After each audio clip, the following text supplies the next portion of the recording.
أعوذ بالله من الشيطان الرجيم. بسم الله الرحمن الرحيم. ألف لام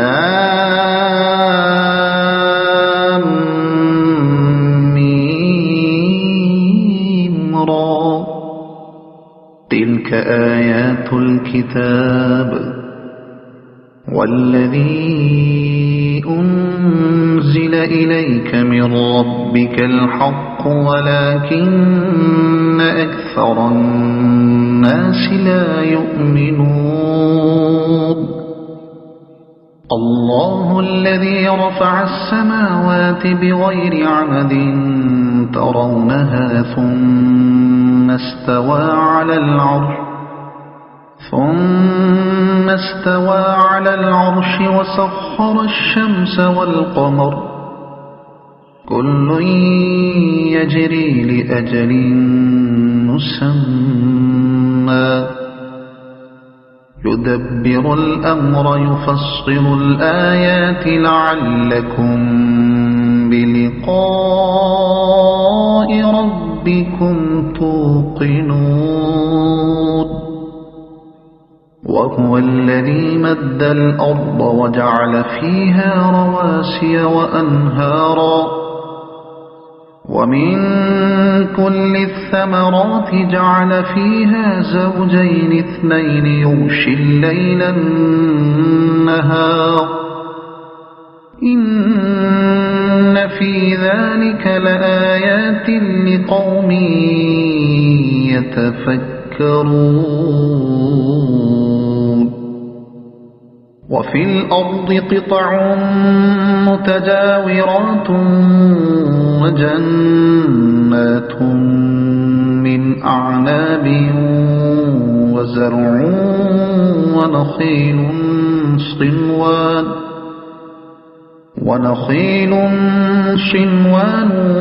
وغير صنوان يسقى بماء واحد ونفضل بعضها على بعض في الأكل إن في ذلك لآيات لقوم يعقلون. وإن تعجب فعجب قولهم أإذا كنا ترابا أإنا لفي خلق جديد أولئك الذين كفروا بربهم وأولئك الأغلال في أعناقهم وأولئك أصحاب النار هم فيها خالدون. ويستعجلونك بالسيئة قبل الحسنة وقد خلت من قبلهم المثلات وإن ربك لذو مغفرة للناس على ظلمهم وإن ربك لشديد العقاب. ويقول الذين كفروا لولا أنزل عليه آية من ربه إنما أنت منذر ولكل قوم هاد. الله يعلم ما تحمل كل أنثى وما تغيض الأرحام وما تزداد وكل شيء عنده بمقدار. عالم الغيب والشهادة الكبير المتعال سواء منكم من أسر القول ومن جهر به ومن هو مستخف بالليل وسارب بالنهار له معقبات من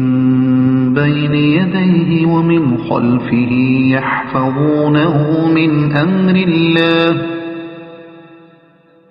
إن الله لا يغير ما بقوم حتى يغيروا ما بأنفسهم وإذا أراد الله بقوم سوءا فلا مرد له وما لهم من دونه من وال هو الذي يريكم البرق خوفا وطمعا وينشئ السحاب الثقال ويسبح الرعد بحمده والملائكة من خيفته ويرسل الصواعق فيصيب بها من يشاء وهم يجادلون في الله وهو شديد المحال له دعوة الحق والذين يدعون من دونه لا يستجيبون لهم بشيء إلا كباسط كفيه إلى الماء ليبلغ فاه وما هو ببالغه وما دعاء الكافرين إلا في ضلال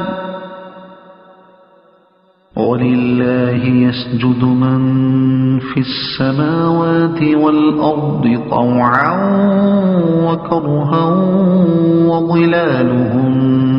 بالغدو والآصال قل من رب السماوات والأرض قل الله قل أفاتخذتم من دونه أولياء لا يملكون لأنفسهم نفعا ولا ضرا قل هل يستوي الأعمى والبصير أم هل تستوي الظلمات والنور أم جعلوا لله شركاء خلقوا كخلقه فتشابه الخلق عليهم قل الله خالق كل شيء وهو الواحد القهار أنزل من السماء ماء فسالت أودية بقدرها فاحتمل السيل زبدا رابيا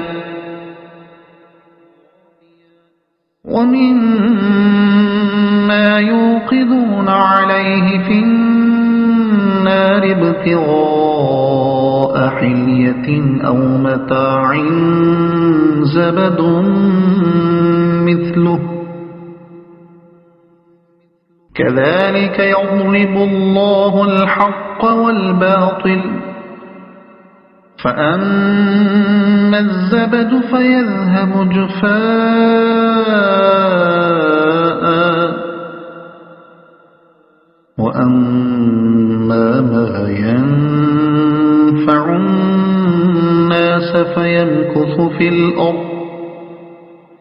كذلك يضرب الله الأمثال للذين استجابوا لربهم الحسنى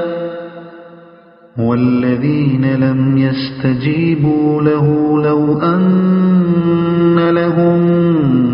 ما في الأرض جميعا ومثله معه لافتدوا به أولئك لهم سوء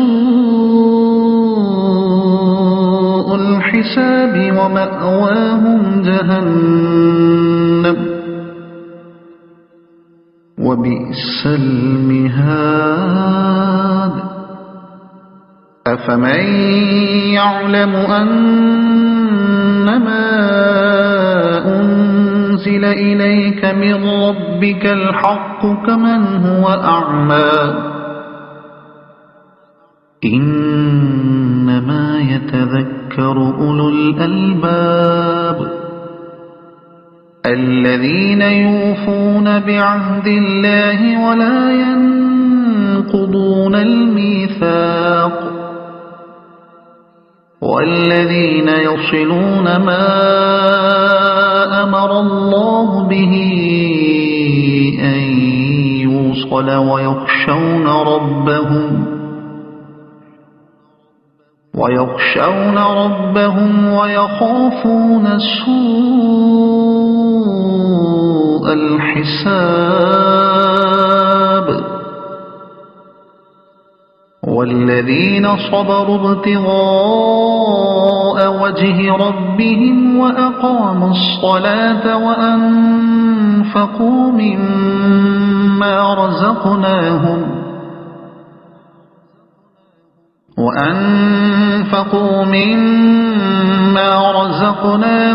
سرا وعلانية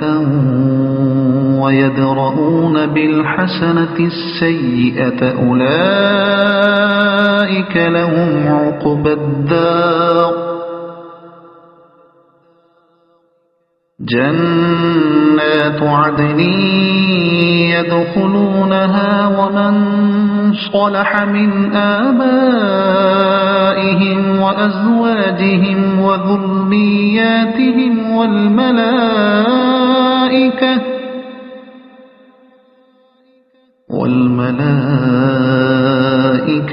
يدخلون عليهم من كل باب سلام عليكم بما صبرتم فنعم عقبى الدار والذين ينقضون عهد الله من بعد ميثاقه ويقطعون ما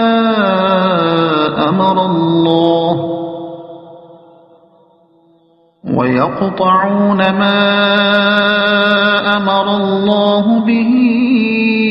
أن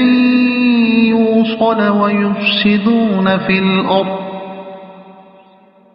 أولئك لهم اللعنة ولهم سوء الدار الله يبسط الرزق لمن يشاء ويقدر وفرحوا بالحياة الدنيا وما الحياة الدنيا في الآخرة إلا متاع ويقول الذين كفروا لولا أنزل عليه آية من ربه قل إن الله يضل من يشاء ويهدي إليه من أناب الذين آمنوا وتطمئن قلوبهم بذكر الله ألا بذكر الله تطمئن القلوب الذين آمنوا وعملوا الصالحات طوبى لهم وحسن مآب كذلك أرسلناك في أمة قد خلت من قبلها لتتلو عليهم الذي أوحينا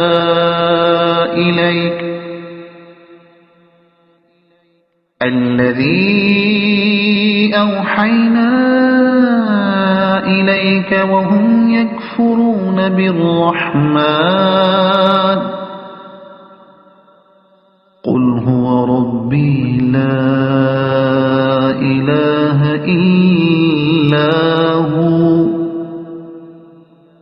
عليه توكلت وإليه متاب ولو أن قرآنا سيرت به الجبال أو قطعت به الأرض أو كلم به الموتى بل لله الأمر جميعا أفلم ييأس الذين آمنوا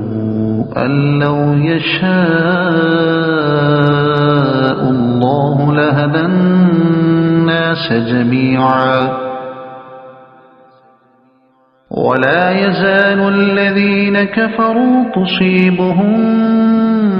بما صنعوا قارعة أو تحل قريبا من دارهم حتى يأتي وعد الله إن الله لا يخلف الميعاد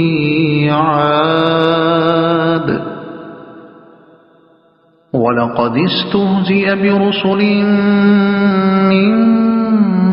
قبلك فأمليت للذين كفروا ثم أخذتهم فكيف كان عقاب أفمن هو قائم على كل نفس بما كسبت وجعلوا لله شركاء قل سموهم أم تنبئونه بما لا يعلم في الأرض أم بظاهر من القول بل زين للذين كفروا مكرهم وصدوا عن السبيل ومن يضلل الله فما له من هاد لهم عذاب في الحياة الدنيا ولعذاب الآخرة أشق وما لهم من الله من واق مثل الجنة التي وعد المتقون تجري من تحتها الأنهار أكلها دائم وظلها تلك عقبى الذين اتقوا وعقبى الكافرين النار والذين آتيناهم الكتاب يفرحون بما أنزل إليك ومن الأحزاب من ينكر بعضه قل إنما أمرت أن أعبد الله ولا أشرك به إليه أدعو وإليه مآب وكذلك أنزلناه حكما عربيا ولئن اتبعت أهواءهم بعدما جاءك من العلم ما لك من الله من ولي ولا واق ولقد أرسلنا رسلا من قبلك وجعلنا لهم أزواجا وذرية وما كان لرسول أن يأتي بآية إلا بإذن الله لكل أجل كتاب يمحو الله ما يشاء ويثبت وعنده أم الكتاب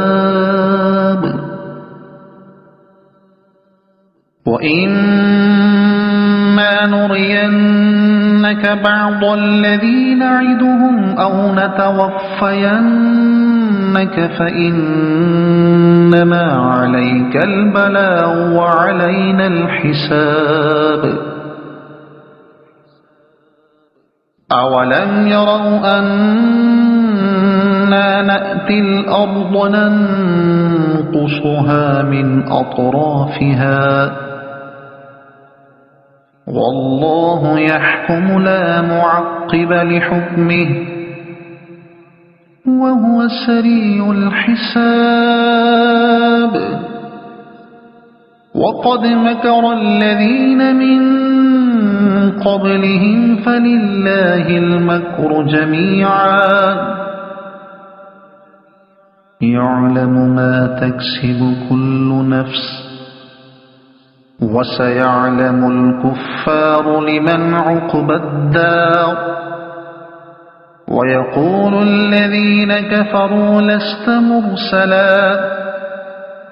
قل كفى بالله شهيدا بيني وبينكم ومن عنده علم الكتاب